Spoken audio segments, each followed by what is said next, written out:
Күндүн маанилүү жаңылыктарын айтып берүүнү улантабыз. Биринчи жаңылык. Республикалык штабтан 30 мартка карата коронавирустун жаңы 10 учуру катталганын билдиришти. Алардын баары Жалал Абад облусундагы Сузак районунун тургундары. Ушуну менен COVID-19 вирусу өлкө боюнча 94 кишиде аныкталды. Алардын 49-у Жалал Абад облусунда, 33-ü Ош облусунда, 1-өө Баткен облусунда, 8-өө Бишкек шаарында, 2-өө Чүй облусунда жана 1-өө Нарын шаарында катталды. Эми жагымдуу кабарга келсек. Саламаттык сактоо министри Космосбек Чолпонбаев Жалал Абад облусундагы коронавирус жуктурган 3 бейтап айыкканын кабарлады. Алар 2 жумадан ашуун ооруканада дарыланышкан жана кайрадан жасалган анализдин жыйынтыгында коронавирус табылган эмес.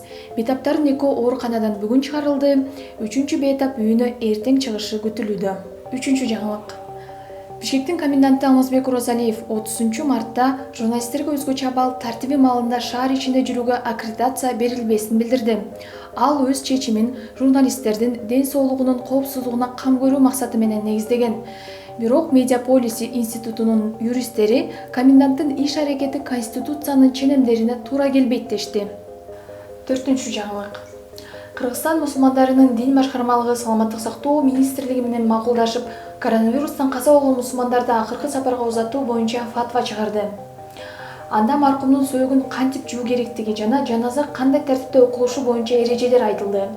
Бул тууралуу кененирээк клубдун сайтынан окуп тааныша аласыздар.